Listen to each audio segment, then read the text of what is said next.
Hari-hari ini pengucapan syukur itu sangat dibutuhkan oleh setiap anak-anak Tuhan ketika harus menghadapi sebuah wabah yang seperti ini. Saya secara pribadi banyak sekali mendengar bagaimana jemaat banyak yang mengalami persoalan keuangan, secara ekonomi mereka menurun, bahkan ada beberapa orang harus kehilangan pendapatannya. Saya sebagai hamba Tuhan harus menguatkan mereka bagaimana melihat sisi baiknya dari semua peristiwa yang kita alami. Untuk itu sikap hati yang bagaimana yang harus dikembangkan.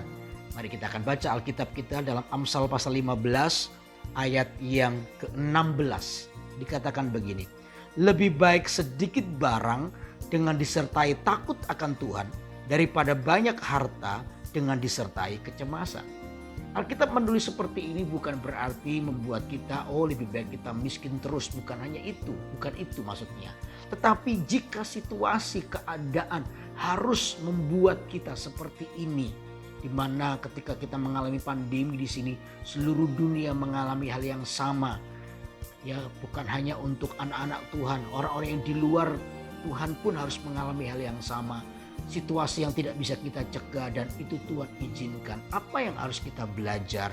Makanya dikatakan lebih baik sedikit barang dengan disertai takut akan Tuhan. Dengan sedikit barang hari ini mungkin beberapa orang mengalami penurunan secara pendapatan, kekurangan keuangan dan lain sebagainya. Hal yang perlu dikembangkan adalah ini, ucapan syukur. Karena Alkitab jelas tadi berkata bahwa lebih baik sedikit barang dengan disertai takut akan Tuhan. Justru dalam situasi yang seperti ini, kembangkanlah roh yang takut akan Tuhan. Kita mulai kembali kepada apa yang Tuhan mau.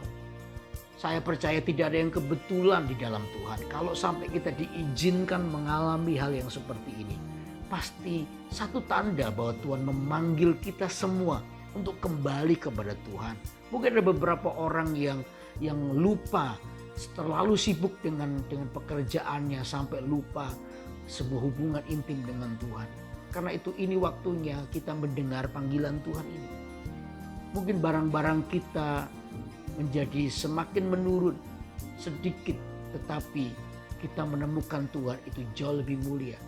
Kita nggak bisa menghindari situasi ini, tapi yang Anda bisa lakukan adalah ini. Justru lewat situasi ini Anda semakin dekat dengan Tuhan. Jangan kehilangan Tuhan. Jangan kehilangan Tuhan dalam hidup kita. Anda kehilangan Tuhan, kita semua kehilangan Tuhan, maka kita kehilangan segalanya. Harta yang banyak, harta yang melimpah tidak akan bisa menggantikan kehadiran Tuhan di hidup kita. Karena itu ini waktu yang paling tepat untuk kita mencari Tuhan. Jangan takut dengan situasi keadaan Anda, karena mengenal Tuhan itu jauh lebih mulia. Lalu yang kedua dikatakan begini, daripada banyak harta dengan disertai kecemasan. Banyak harta disertai kecemasan ini berarti bicara soal kecondongan hati orang ini kepada hartanya. Itu yang kadang tuh membuat Tuhan tuh cemburu dengan kita. Karena kita menggantikan Tuhan dengan harta kita. Tuhan digantikan dari hidup kita dengan kekayaan kita. Tuhan mau hidup kita, harta milik kita yang sesungguhnya itu adalah Tuhan.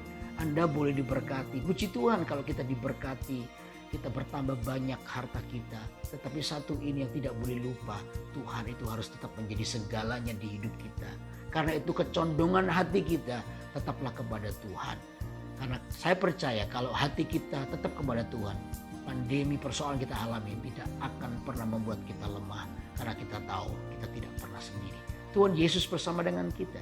Untuk itu biar lewat renungan ini, mari kita mulai melihat bahwa Tuhan itu sungguh-sungguh ingin pribadinya begitu mulia di hidup kita. Ucapkan syukur kepada Tuhan. Cari Tuhan. Dan yang kedua, biar kecondongan hati kita hanya kepada Tuhan. Dan saya percaya Tuhan pasti memberkati kita. Amin.